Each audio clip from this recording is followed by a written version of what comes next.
The topics and opinions expressed on the following show are solely those of the hosts and their guests and not those of W4WN Radio, its employees, or affiliates. We make no recommendations or endorsements for radio show programs, services, or products mentioned on air or on our web. No liability, explicit or implied, shall be extended to W4WN Radio, its employees, or affiliates. Any questions or comments should be directed to those show hosts. Thank you for choosing W4WN Radio. Welcome to Success Secrets Exposed with Sally A. Curtis, where we share stories of challenge, success, and inspiration, along with practical tips and strategies to move you forward to your success. And now, here is your host, Sally A. Curtis. Good evening, good morning, and good day to you all. Welcome to another episode of Success Secrets Exposed, where we have conversations with today's thought leaders, change makers, disruptors, to bring you tips, tools, and strategies that are going to help you grow. For those that are actually new to the show, I'm a content repurposing whiz for speakers, authors, and coaches and consultants. In essence, I help them turn their books into 2 years' worth of social media posts, turning their existing content into new profits. And today we're going to be further extending that conversation around books, and we're going to be talking about how to monetize your books. And Pat, who's going to be our guest today, has written and or edited 49 non-fiction books. And she serves both entrepreneurs, coaches, consultants, speakers, both as an editor, as a book coach, and as an expert ghostwriter. And they hire her to help them bring the book that is within them to life.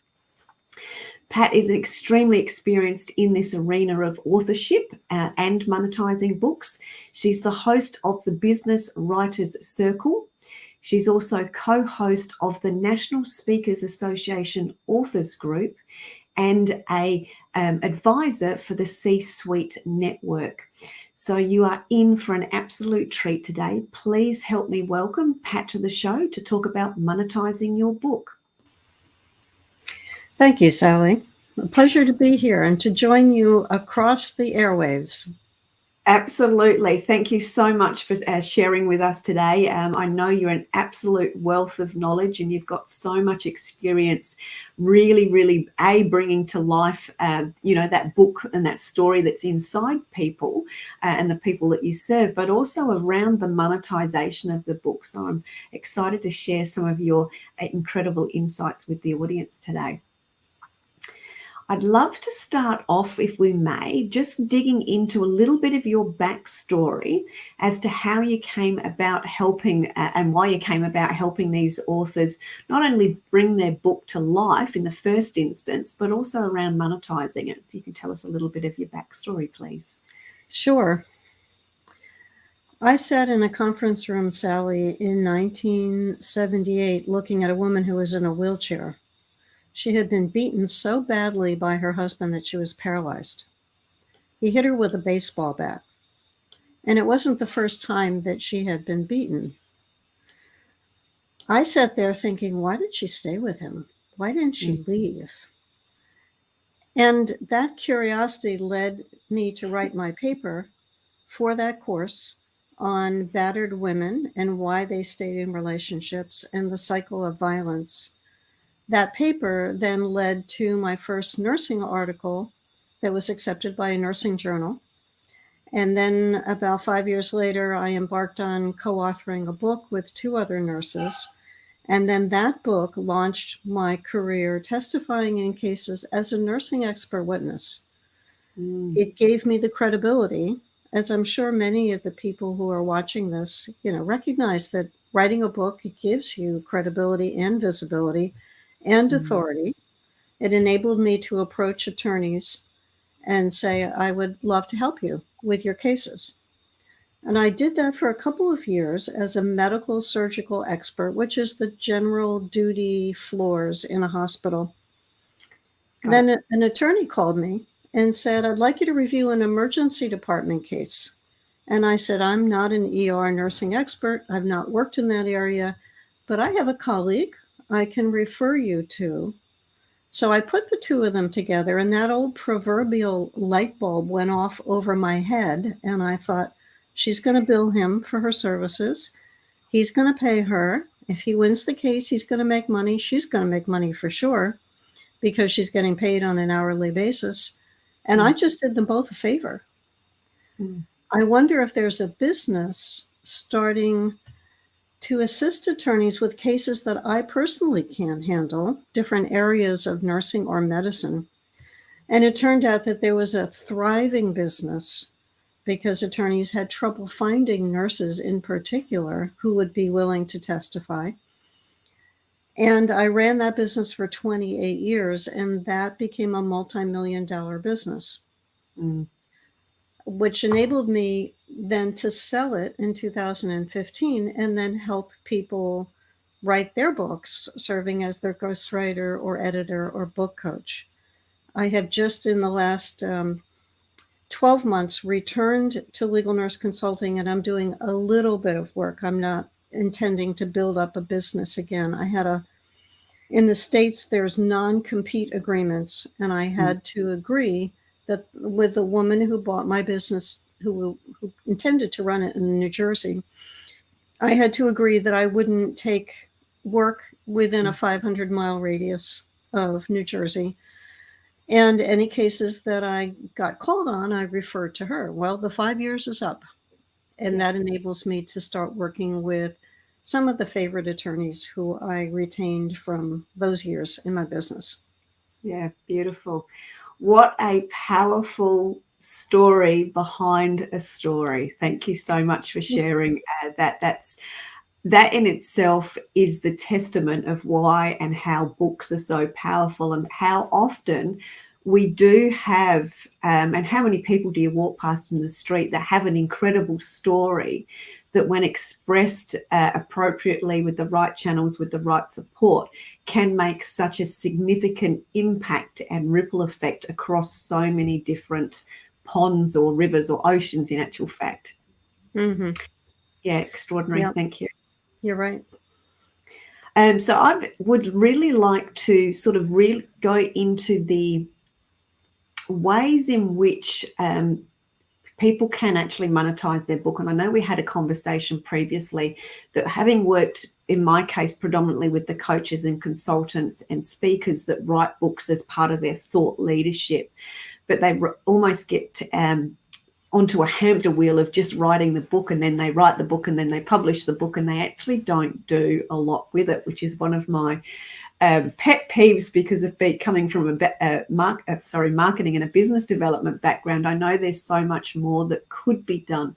Can I ask a curious question around that, and ask you to explore with me some of the things that people aren't doing, and perhaps some of the insight as to why they're not doing it, or do they not know about it, please? I think we get fixated on the goal of writing a book.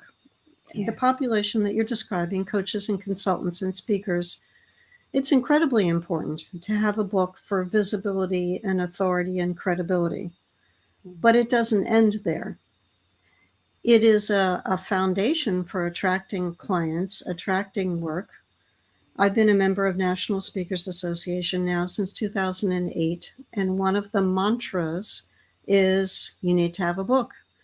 It does give you a huge competitive advantage over other speakers who are being considered to present on a particular topic. And I've heard speakers who've lost business because they didn't have a book. Just taking the example of being a speaker and having a book, when we were meeting in person, and we're sort of in the States and various parts of the world, we're still in this flux of, do we meet in person? Do we not meet in person?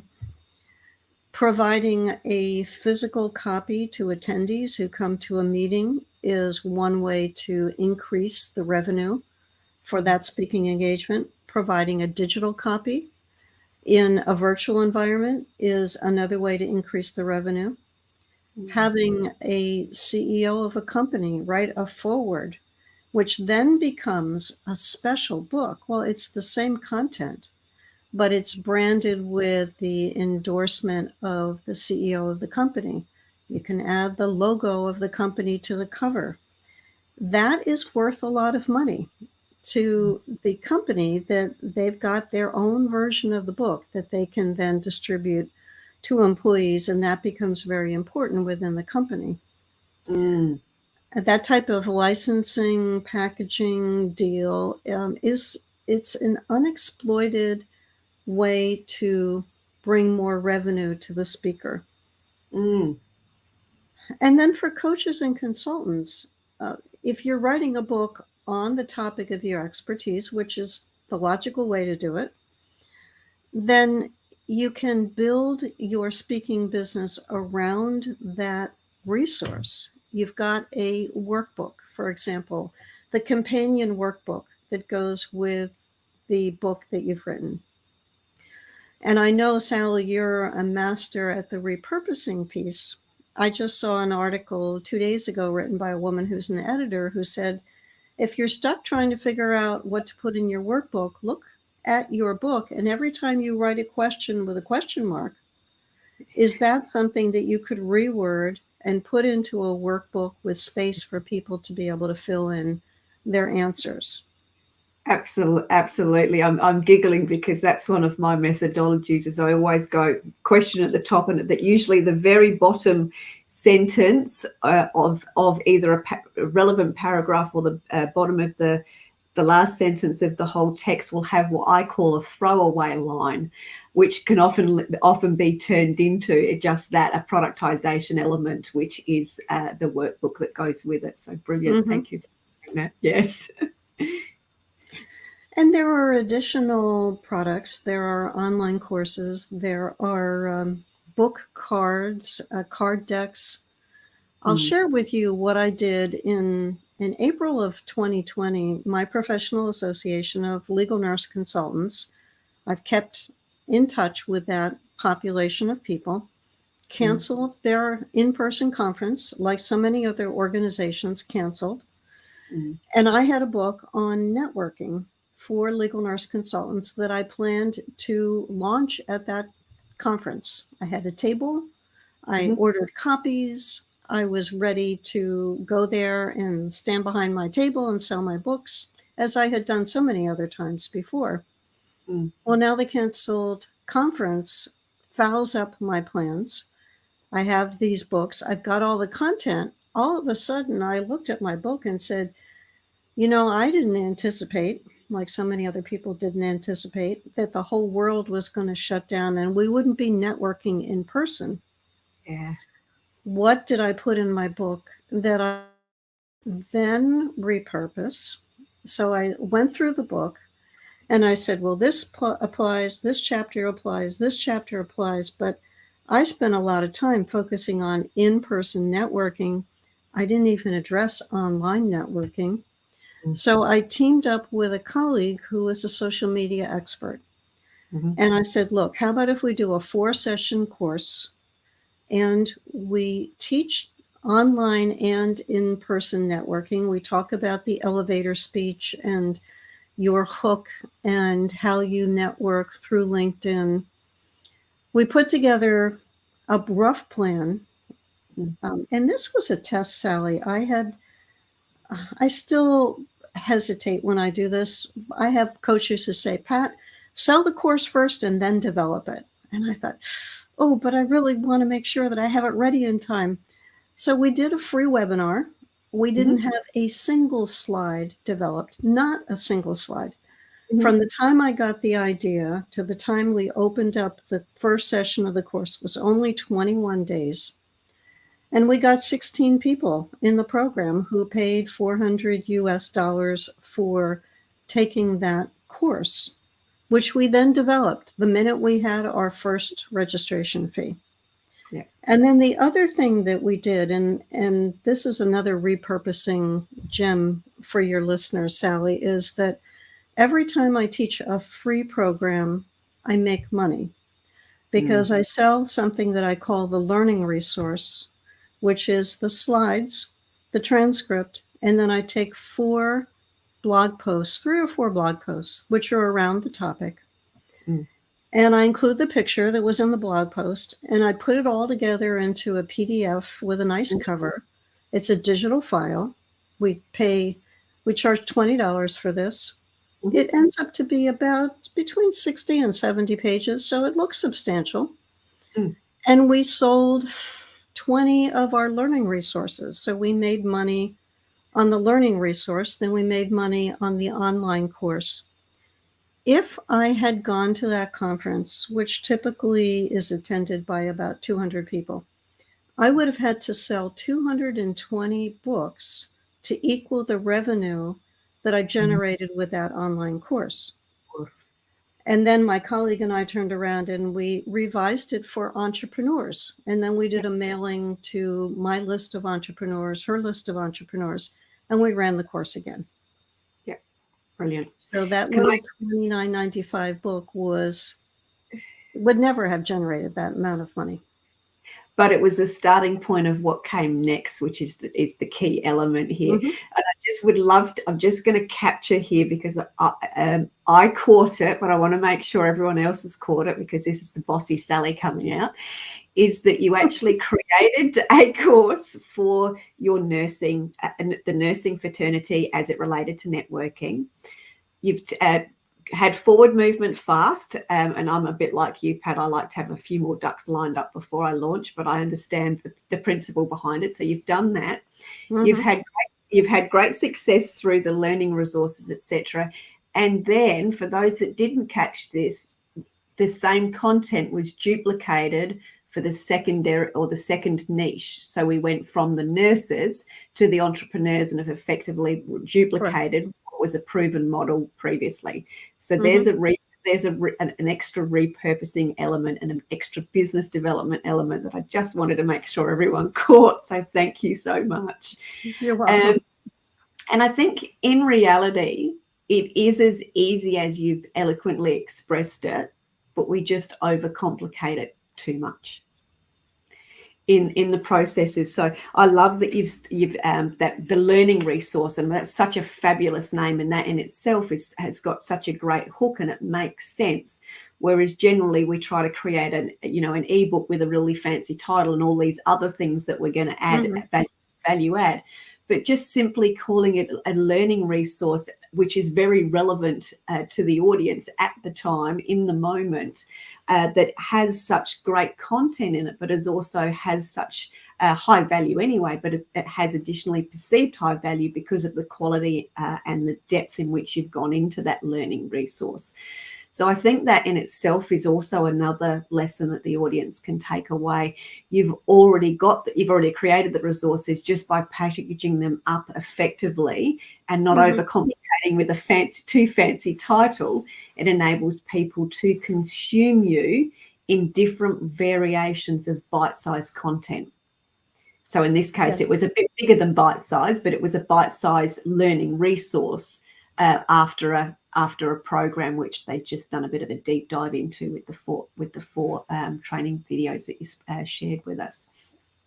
Brilliant. And let me emphasize, I didn't create any new material for this product. The slides, we printed 3 per page. We already had the slides so that I could use those in doing the presentation. I uploaded the video file to the person on Upwork who does my transcriptions. So he created the transcript. And the 4 articles at the end were blog posts that I had already written. The work was assembling, creating the cover and assembling. And as long as you have Adobe Acrobat and you can combine files, you can put together PDF files very easily. And it becomes a digital file that's delivered digitally, and there's no fulfillment costs associated with pushing the button and sending it to the people who have purchased it. Yeah, brilliant. Thank you very, very much.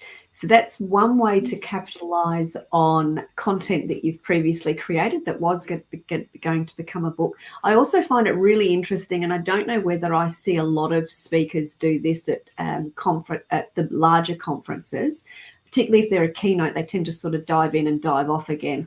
But I think there's such a real opportunity in, yes, having productization, in your case, the book and the table and the stand at the conference, but the opportunity to actually network during the conference and after the conference, or before and after your bit in itself, is another very strong way to monetize all that you do from a business development perspective. So I just wanted to acknowledge that as well.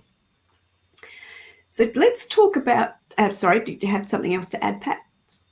No, I was thinking that this is an ideal way, if you're a coach, for example, and you work one-on-one or in group programs with people, and you have books to sell, you do have a dual purpose. And it helps a great deal if you've got at least one other person at the table who can be collecting money and having people fill out their purchase forms so that you're capturing their name and email address so that you can focus on the people who say, no, I want to ask you about your coaching program.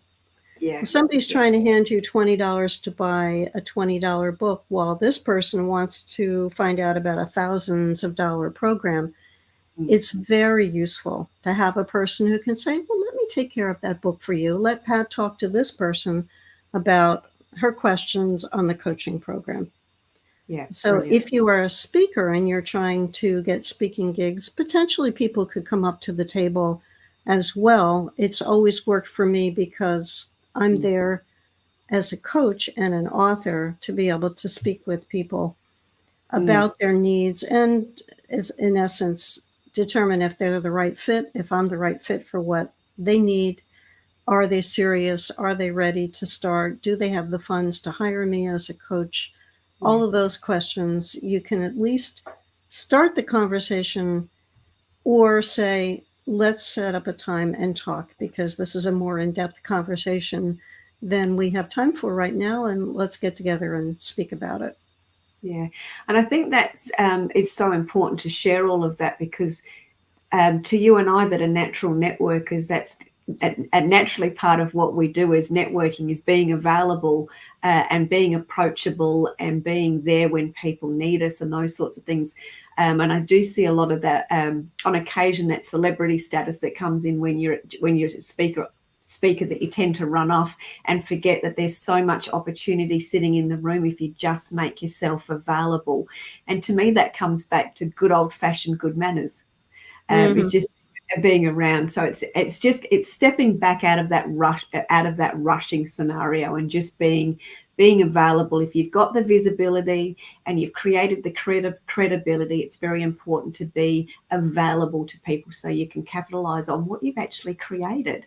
And sometimes it's just that slowing down a little bit to just meet the people in the room that do actually have your questions. And I notice a lot when people do come up to you, there's literally two sort of circles. There's the ones that are immediately asking you questions, and then there's that secondary circle of people that are listening to the way in which you answer because they're observing you from a different perspective, but they're often the ones that actually want to purchase the higher products because they're actually sussing you out in a different way. So I think that's a great opportunity to be able to make yourself available through having your books and those sorts of other things and making yourself available at networking events, etc. I would agree. So to me, that's another way of when you are an author and you've got a product like that, it's another way that opens doors to you to that availability and to have those conversations, whether it's can I purchase your book or, can I find out more about your coaching program? What are some of the other opportunities that you see that books are able to open doors for people? If you are doing training, books can form the foundation of the workbooks, the curriculum that you are offering to clients. You've already done all of the work of doing the background searching, maybe doing the research. This was actually just a topic that came up yesterday. I'm part of a video rockstar group. And one of the people who was there was talking about how she was selling tons of books on Amazon. 3 of her books out of her 12 were selling very well. And she is a teacher and sells books to schools. And she said that by putting in reflection questions at the end of the chapter. By putting in a bibliography with some research, it becomes a more attractive book for the university bookstores. Mm. And if the nature of your material lends itself to, can you quote a research study about that topic? As we think about selling books, yes, we can sell a book to one person at a time, but it's much nicer to get an order for 60 books for the incoming class who's taking a particular class, and the professor says, this is one of your mandatory books. Yeah. That is a whole different kettle of fish. Great insight there. And that's just reminded me of one of the questions that I haven't written down, but I wanted to write down, and that was around the opportunity and how carefully you need to consider writing your topic or your title. Carefully picking the topic title. Yeah, and that's a great question. And I know the world of nonfiction the best. I profess to have no expertise in fiction, children's books, or poetry, or historical romance, or any number of genres. What I understand is how business owners can capitalize on books that show their knowledge. Yeah. So that expression, begin with the end in mind, that we all know from the 7 Habits of Highly Effective People, it says, sit down and think about where you want that book to take you. Now, I did not know when I co-authored my first book, which was published in 1986, I had no idea that it would lead to becoming an expert witness, building a business, a saleable business. I had no clue. If I were approaching that now with all that knowledge, I would say, well, what is my ultimate outcome? Where do I want to go? And how can I say, do I want to brand myself as a thought leader? Do I want to open up a new market? I've interviewed people who are speakers who said, I wrote this book on this topic because I wanted to get in and do a particular type of consulting. There's a guy who speaks on innovation. He gets hired by corporations. He writes his books very strategically. I'm going after this market. I'm going to write this book, and then I'm going to use this book to promote my skills to my existing clients or to new markets. So it helps to be analytical because it is a big investment of time, and then promotion and launching and marketing. And as you've shared with your audience, repurposing, taking those nuggets out of the book and continually getting in front of your audience, you're making a big commitment of time. So you want that topic to be one that is at least hot, not, oh yeah, that we don't want to read another book about that. That topic is so overdone. We had, for example, as a ghostwriter, I was working with an author and we got his first book published by a mainstream publisher.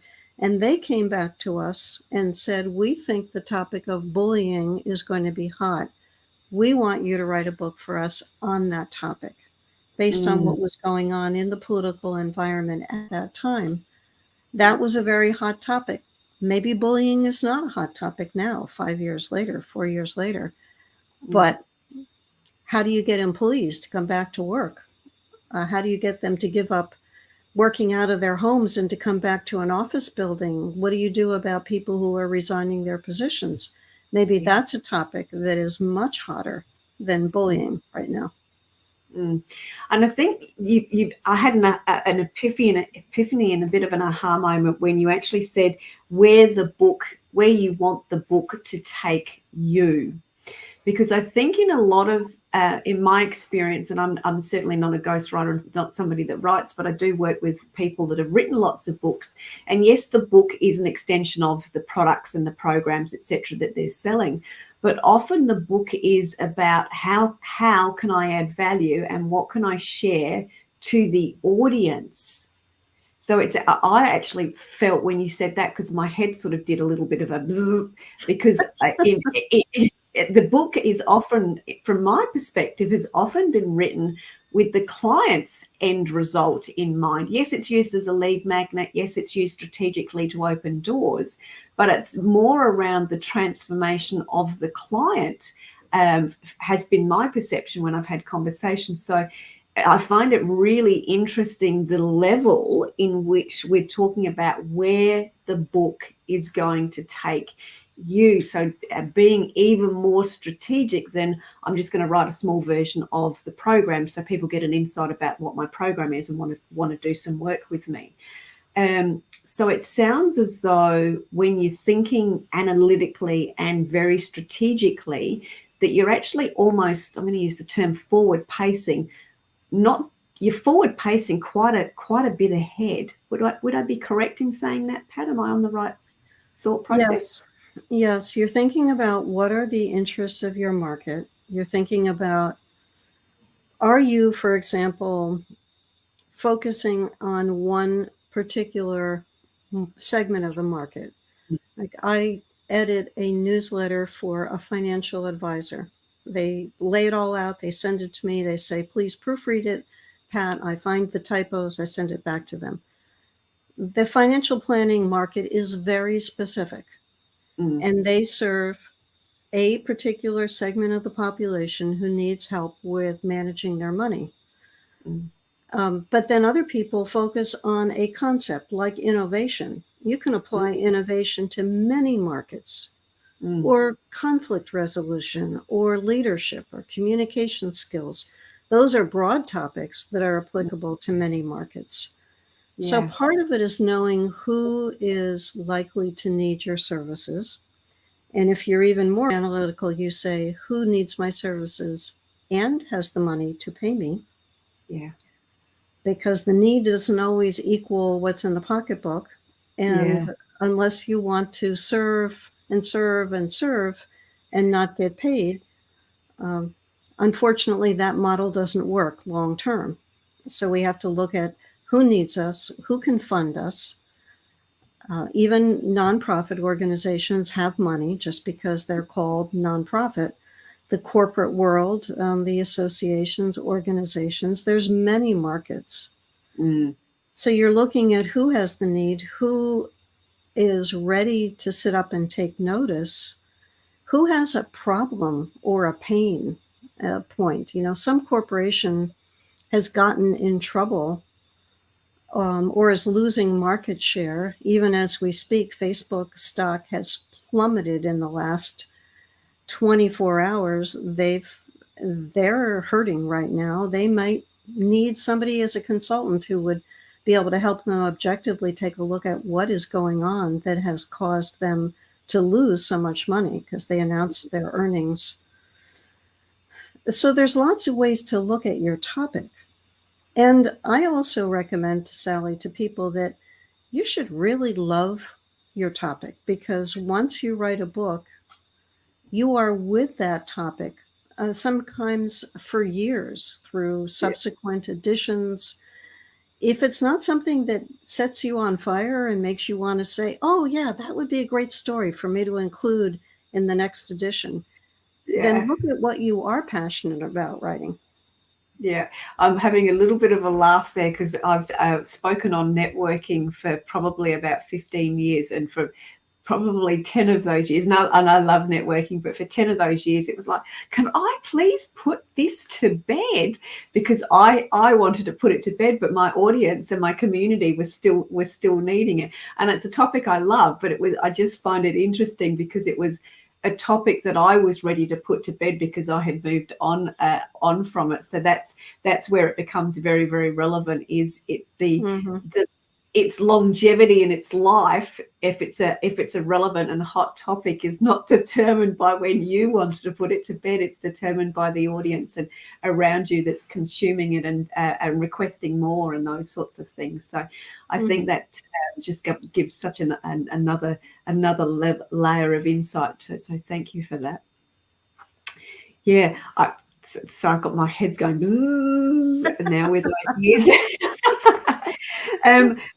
With part of what you're doing I suppose the thing for me is it relates to everyone wants to write a book, and everyone thinks that the royalties, they're going to nail their topic right. They're going to have a hungry crowd that wants their topic, and they expect that they've written the book and all the royalties and those sorts of things are going to come in now. And we've touched on some of the more of the business development elements to help you make the book successful and those sorts of things.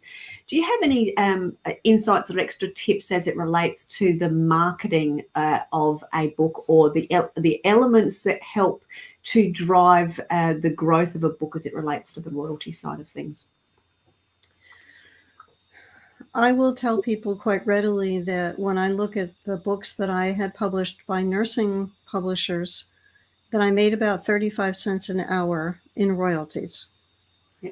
However, I made millions of dollars because of the doors that opened to me because of that first and subsequent books. Yeah, brilliant. So it's the opportunities. Yeah. If you look at marketing trends for 2022, which I've been doing recently, there's something called surround sound, which when we grew up with, speakers that had, they could be placed around your house so that you could literally be surrounded by music. Surround sound in marketing means that you should be wherever your audience is going to be. And this is a perfect repurposing message. You take your book, you create a little video script from a little segment, maybe a 10-minute long segment, and you repurpose that and you create videos from your book. You create tweets from your book.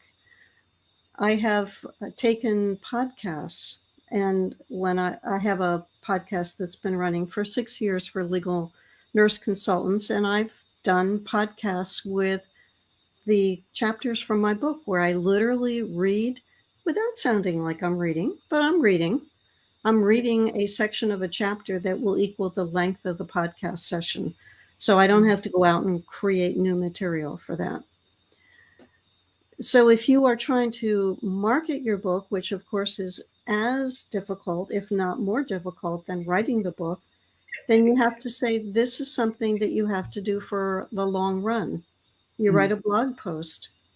Your blogs can be from your book as well. And at the bottom of the blog post, you have a call to action inviting people to buy a copy of the book.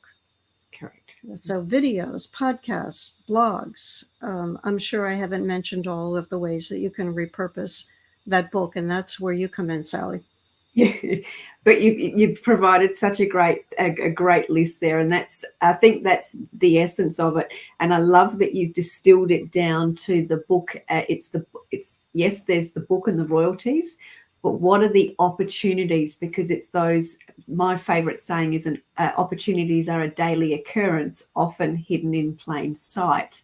And as it relates to the book, often people have got the book and they've got their boxes of books, but what are they doing with those books in those boxes to create those bigger opportunities for them, to bring in those bigger businesses, to have those different conversations, let alone all the repurposing elements that we've sort of shared. But there's actually much bigger business opportunities, as you've shared with putting the CEO's message on it and using the logo on the cover for corporations, turning the books into versions of online programs. There's all those sorts of other opportunities as well. And of course, the book that built your the credibility that enabled you to build your multi-million-dollar business that was potentially unexpected, but such a huge opportunity that continued to create those ripple effects for you. And I think that's really where, when we get stuck in life or in business in general, and we get stuck on that hamster wheel and we go round and round. So we do that in life at different times. But when we get stuck on this hamster wheel of getting this book done, and then writing the book, and then we're so thankful that we've actually written the book that we stop. We don't continue with that level of momentum to create the opportunities that could come out of it. Yes. That expression that when you finish your book, you are just starting. Yeah. Yes, thank you. Well said. Yes. And it's for somebody who has written or signed off as, the end, they would really like it to be the end. Yeah. However, the launch has to be planned out with a group of enthusiastic helpers. If you are aiming for a bulk of sales within a specific time in order to get Amazon bestseller status, all of that has to be coordinated. Yeah. And then it's reminding people, here's the book. You think that everyone knows you've written a book. Well, they need to have it in front of them. Reminders, the calls to action, as I mentioned in blogs. I've done a whole series of videos. Here's one little tip. When you're holding up your book next to your face, don't put it in front of your face. Hold it so that it's right next to your cheek and you're touching your cheek so that people can see your book. And if you would like more information on this topic, buy my book. Check the link below or look at the link on the video. I've done dozens of those types of videos to promote my books. Brilliant. It just goes back to the surround sound concept that I mentioned a few minutes ago. Yeah, brilliant. So I would love you to share with us a little bit more about the work that you do and how people can get in contact with you as it relates to the free offer that people can download today as well. So if you can share a little bit of that with us, please. Yes, I have a digital file on how you can capitalize on a book that summarizes some of the things that we have said. I've said some things today that are not in the guide, and the guide covers some items that I haven't covered. I work with people who have written books. And again, I want to stress nonfiction books.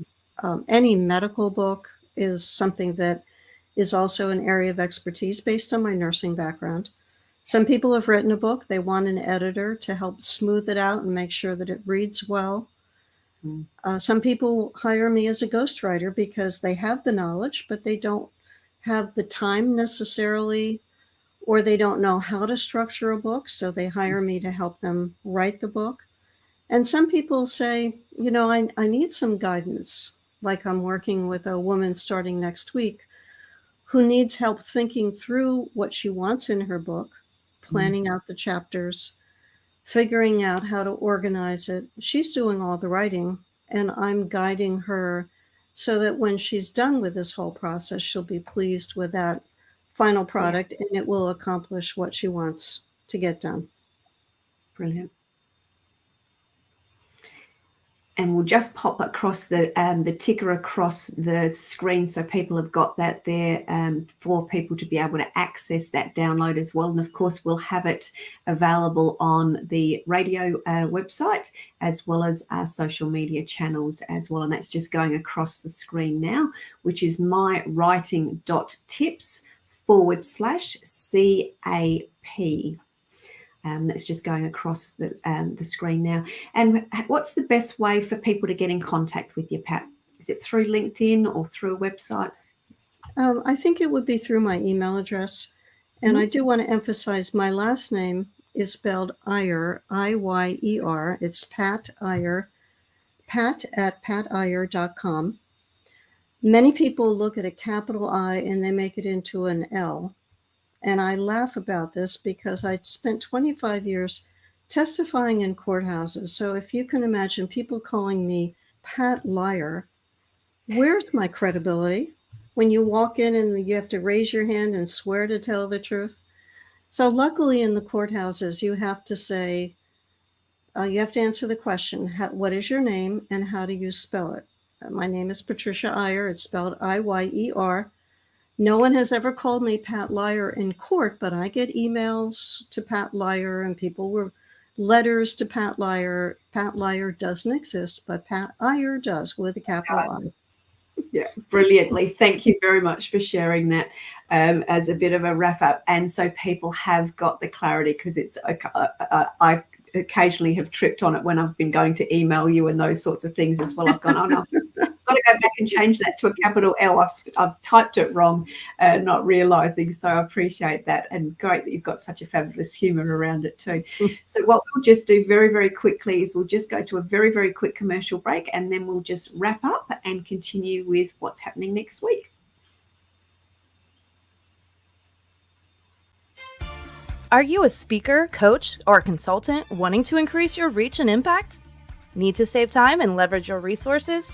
Content repurposing is the fastest way to increase your visibility, credibility, and profitability online and reach your audience with ease. You already sit on a mountain of gold that is highly valuable to your audience. It's in your books, training manuals, articles, and presentations. We regularly turn clients' books into 12 to 24 months worth of content. Let us turn your existing content into visually stunning, bite-sized content tiles. Content repurposing is the easiest way to turn your past into profits. Turn your existing content into bite-sized glitter that you can sprinkle everywhere with ease to attract your ideal audience. Let us amplify your voice, your message, and your impact. Find out more at sallyacurtis.biz. Thank you very, very much. So as a bit of a recap with my scribbled notes that I've got notes on top of notes, thank you very much, Pat. I'm going to come back and say as a recap, my big personal takeaways was the surround sound concept of marketing, brilliantly expressed, as well as know where the book will take you. And really think about the analytics around where the book will actually take you. So thank you very, very much, Pat, for sharing so much of your wisdom with us today. It's been an absolute privilege and pleasure to be able to have you on the show. Thank you. You're welcome, Sally. And I would encourage the people who are listening, don't let doubts hold you back. Don't let procrastination or perfectionism stop you from writing. You have information in you that other people need to hear. And it's important to let it out, get it out of you. You can always refine it once you've written it. But if you keep it trapped inside you, you're not helping the people who need to hear your message. And for those that need to rehear the very, very beginning story that Pat shared with us as the power of a story and the power of a book, go back to the very, very beginning of this episode and just listen to that. And that's also the opportunity that's available to you. So again, thank you very, very much, Pat. For those waiting to find out what is on next week's episode, next week we have Trevor Young, who's another dear friend of mine who is in the branding, content and reputation management arena. So we're going to be talking all around content and reputation. So that's next week's episode. Thank you very, very much for joining us. Thank you again for Pat for joining us and sharing so much wisdom with us today. And please take advantage of Pat's downloadable and reach out to Pat to help bring to life that book that is within you that's going to create impacts and ripple effects for those around you. Thank you very much. And we'll see you next week on next week's show. Take care. Bye. That's it for this week's episode. Thank you so much for joining us, and I trust that you got some inspirational tips to move you forward. You can find this episode along with many more on your favorite streaming platform such as iHeartRadio, Spotify, iTunes, and more. See you next Thursday at 7 p.m. Eastern Time for more Success Secrets Exposed with Sally A. Curtis.